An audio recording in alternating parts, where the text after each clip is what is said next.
हर कहानी अपने साथ एक भावना लेकर आती है। आज की कहानी भी कुछ ऐसा ही कहने आई है। तो चलिए शुरू करते हैं। कहानी का नाम दृष्टि, एक हॉरर सस्पेंस स्टोरी। इस कहानी का मुख्य पात्र है अनन्या वर्मा, 21 साल की नेत्रहीन शास्त्रीय वायलिन वादिका जो दिल्ली में रहने वाली है। डॉक्टर आरब मेहता, साइकोथेरेपिस्ट, दिल्ली एम्स। माया राठौड़, आंखों की डोनर, हिमाचल की पहाड़ी गांव की रहने वाली थी।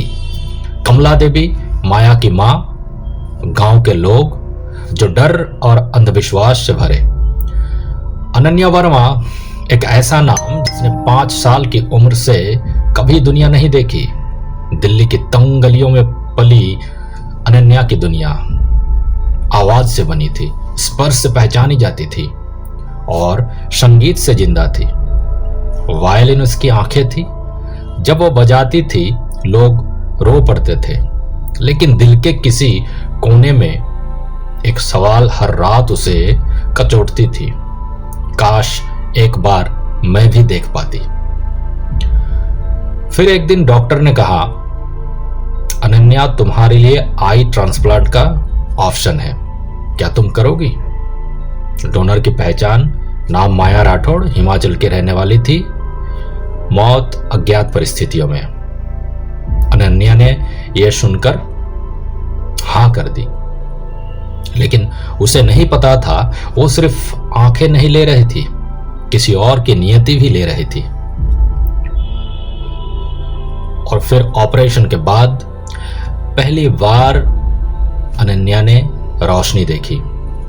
दीवारें, चेहरे, आसमान। खुशी के मारे वो रो पड़ी। लेकिन उसी रात कुछ और भी हुआ, कुछ ऐसा हुआ जो किसी मेडिकल बुक में नहीं लिखा था। अस्पताल के कॉरिडोर में उसने काला साया देखे, लंबे बिना चेहरे के, धीरे धीरे चलते हुए।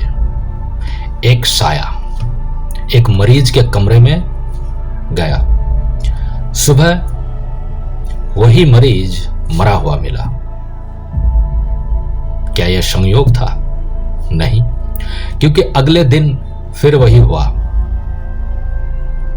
उसके अगले दिन भी वही हुआ। अनन्या डर गई। अब आते हैं इस कहानी का एक और चरित्र, डॉक्टर आरब मेहता, दिमाग से सोचने वाला इंसान। उसके लिए भूत प्रेत is equal to trauma plus psychology, मतलब भूत प्रेत कुछ नहीं होते, यह इंसानी एक दिमागी हालत है। पर अनन्या की आंखों में डर थी, नाटक नहीं था। जब अनन्या बोली, डॉक्टर, मैं मौत को आते देखती हूं, आरब चुप हो गया। धीरे धीरे दोनों के बीच एक रिश्ता बना, एक सहानुभूति की रिश्ता। आरब ने डोनर की फाइल निकाली। नाम माया राठौड़, गांव हिमाचल की सुदूर पहाड़ी इलाका। और वहीं से कहानी ने मोड़ लिया। सच जानने के लिए डॉक्टर ने उस गांव में जा पहुंचा। गांव तो बाहर से दिखने में सामान्य थी, लेकिन किसे पता उसके अंदर छुपी हुई कोई ना भूल पाना घटना। लोग अनजान चेहरे देखकर एक दूसरे से कानों कानों में बात कर रहा था। तभी डॉक्टर ने गांव के लोगों से पूछताछ की और क्या पता चला? गांव वालों ने बोली, उसकी आंखें मौत देखती थी, माया भविष्य देख सकती थी। बाढ़, आग, हादसे, ऐसी कई घटना वो सब पहले देख लेती थी। लेकिन गांव ने उसे भगवान का भेजा संदेशवाहक नहीं, बल्कि अपशकुन समझा। और इसका भुगतान माया के घर वालों को भी झेलना पड़ी। एक दिन माया ने चिल्ला चिल्ला कर कहा, गांव छोड़ दो, कुछ होने वाला है। गांव छोड़ने का नाम सुनकर लोगों को बहुत गुस्सा आया और लोगों ने उसे पीटा, भला बुरा कहा।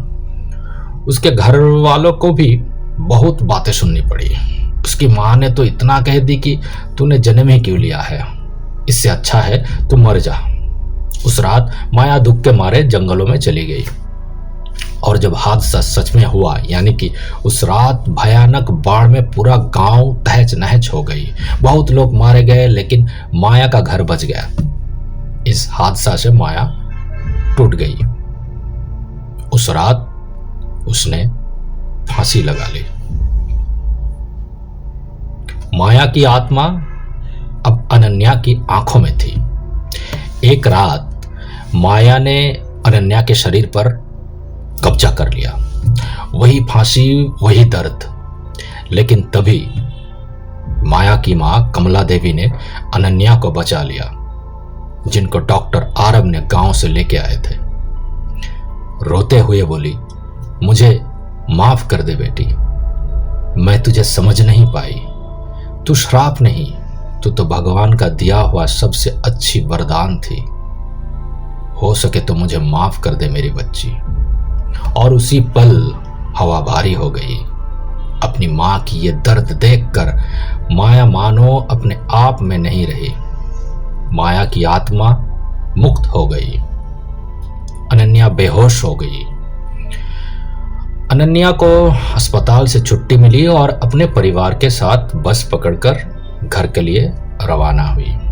लेकिन बस हाईवे पर फंस गई और तभी अनन्या ने देखा सैकड़ों आत्माएं सड़क पर खड़ी इंतजार करती हुई।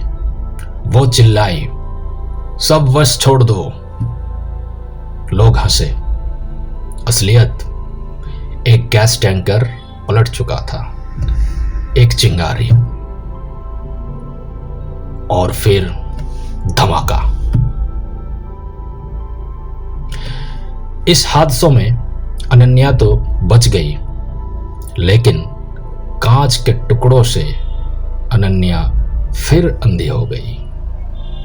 आज अनन्या फिर से नहीं देख सकती, लेकिन वो डरती नहीं, क्योंकि अब वो अकेली नहीं है। उसके साथ है हिम्मत और अद्भुत साहस, जो सच देख लिया था। और शायद कुछ चीजें ना देख पाना ही बेहतर होता है। इसी के साथ इस कहानी को यहीं पर समाप्त करते हैं। धन्यवाद। जय हिंद।